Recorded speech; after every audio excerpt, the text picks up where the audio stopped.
오늘은 제가 왜 이런 일을 하게 됐는지 잠깐 말씀드리고 시작하는 게 좋을 것 같아서 제 얘기부터 하고자 합니다.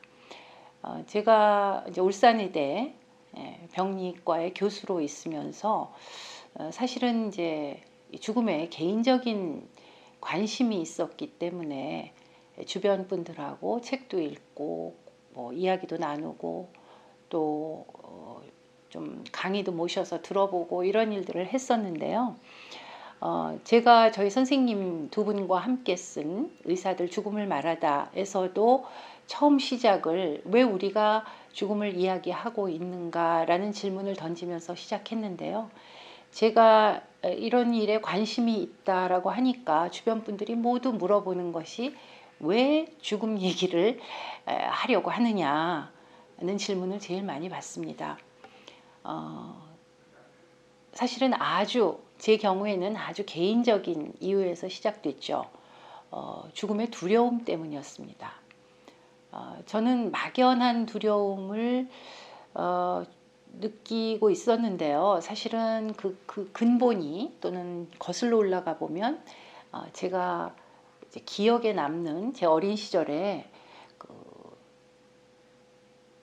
이 장례를 마치고 돌아온 저희 친척분이 저희 아버님하고 밤에 이렇게 대화를 나누는 것을 이렇게 귀 기울여 듣다가 저분들이 어디 산소 뭐 장례 이런 데 다녀오셨나 뭐 이런 생각을 하다가 얼핏 무섭다는 생각이 들면서 제가 정신을 잃은 적이 있었습니다. 정신을 차려서 깨어보니까 제가 우리 아버지 등에 엎여 있고 마당에 나와 있었어요. 그러니까 이제 아이가 정신을 잃고 쾅 쓰러졌으니까 아마 정신 차리게 하느라고 찬바람 쐬우느라고 밖으로 아버지가 업고 나오신 것 같아요. 그 어렸을 때의 그 사건이 저한테는 이제 어른이 돼서 특히 뭐 30대, 40대 아이도 낳고 결혼도 한 후에도 제 이 뒷덜미를 계속 붙잡았습니다. 그때 왜 그랬을까? 물론 뭐 죽음을 무서워했기 때문에 그런 일이 벌어졌는데 그 일이 왜 지금까지 나를 이렇게 붙들고 있는가 생각을 해보니까 제가 너무 죽음에 대해서 모르고 있다는 것을 깨우쳐 주려고 그때의 기억이 아주 오랜 후까지 남아 있었던 것 같습니다. 그래서 안 되겠구나. 내가 이렇게 무서워하는 그런 대상이라면 조금 알아야 되지 않겠는가. 알면 좀 덜 무서워지든지 아니면 더 나아지지는 않더라도 모르고 있는 것보다는 낫겠지. 이런 단순한 생각에서 알아보자라는 이제 생각을 하게 됐습니다.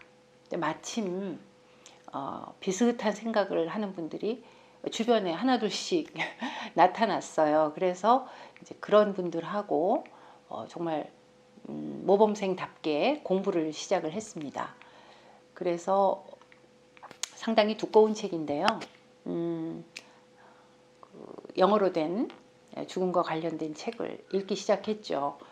근데 이제 서양 책이었기 때문에 저희하고 조금 문화도 다르고 바라보는 시각도 달랐습니다.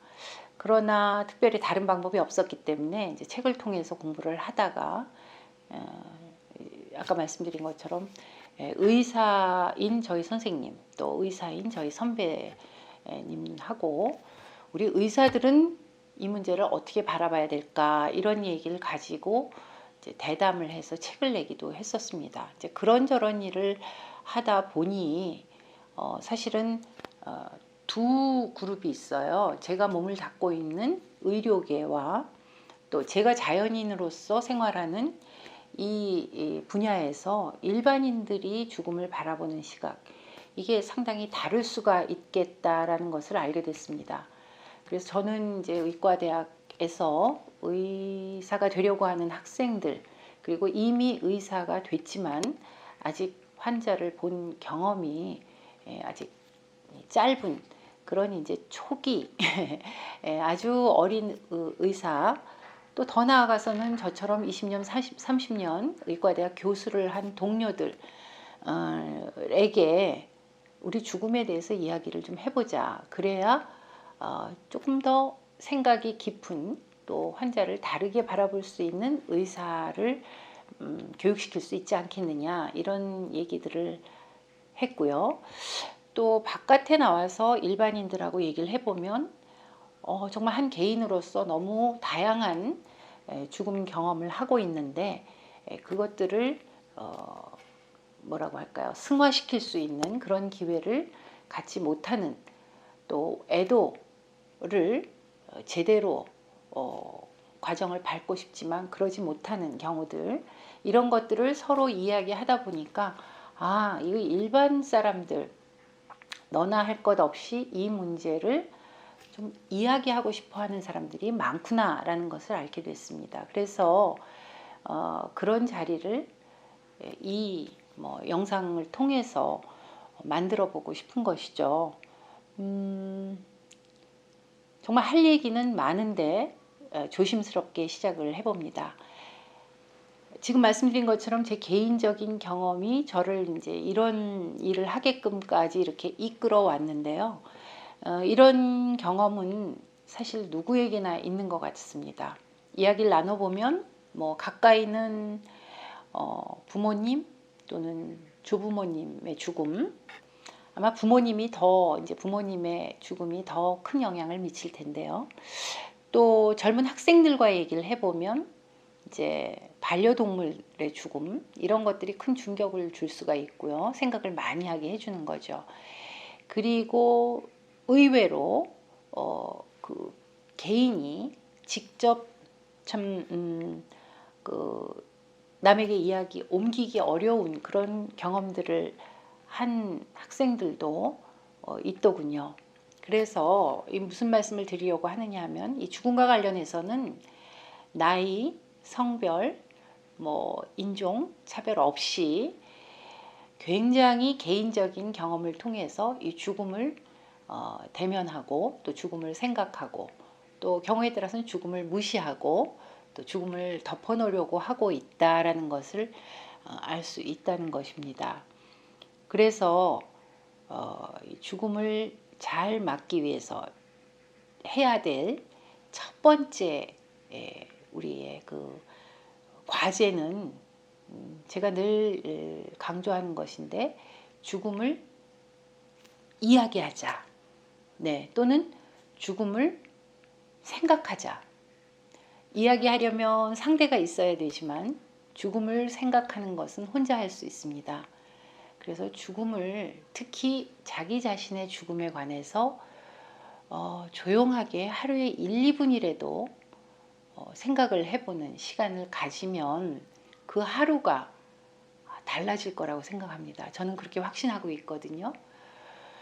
좋은 사람들과 죽음에 관해서 이야기를 나눌 수 있으면 그것은 더없이 좋은 정말 행운이라고 할 수 있는데요.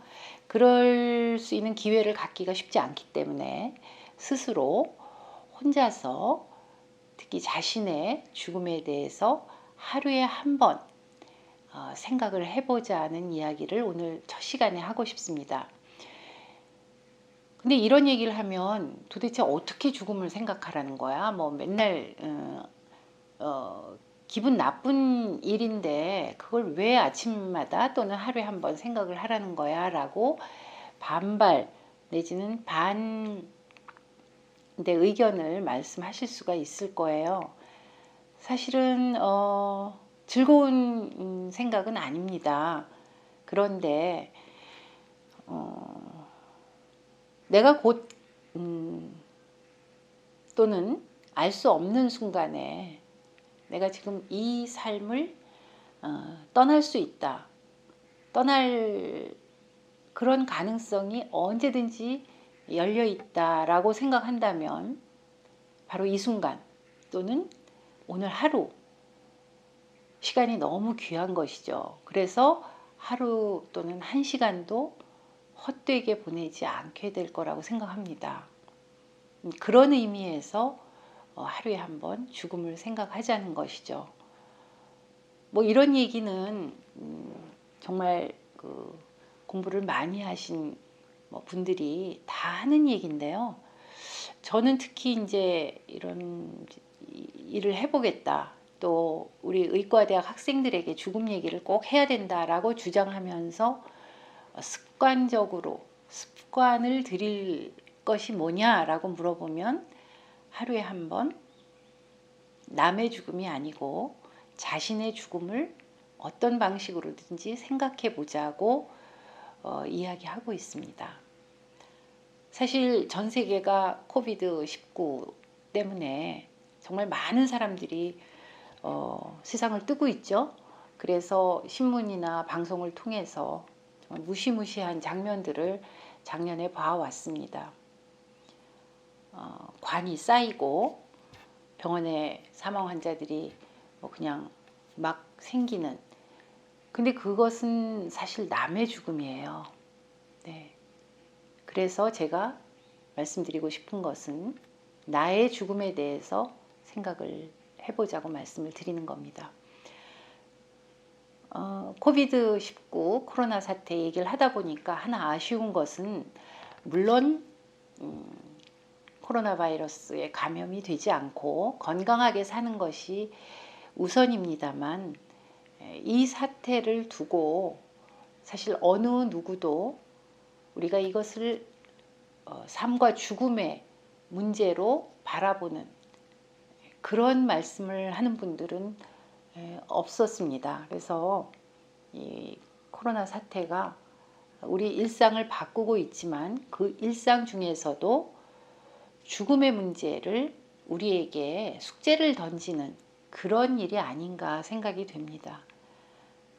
그래서 한 번 더 이런 상황에서 삶도 생각해야 되겠지만 우리의 마지막 순간 죽음에 대해서도 이 기회를 잘 활용해서 죽음을 다시 한번 숙고하는 그런 기회로 삼았으면 합니다. 오늘은 여러분들에게 이제 인사드리는 그런 차원에서 영상을 찍어보는 것이고요. 이제 다음부터는 구체적으로 한 가지씩 질문을 가지고 여러분들에게 말씀드리고 또 거기에 대해서 댓글을 달아주시는 분들하고 이렇게 소통하는 그런 방식으로 이 아르스 모리엔디를 이끌어 가도록 하겠습니다. 감사합니다.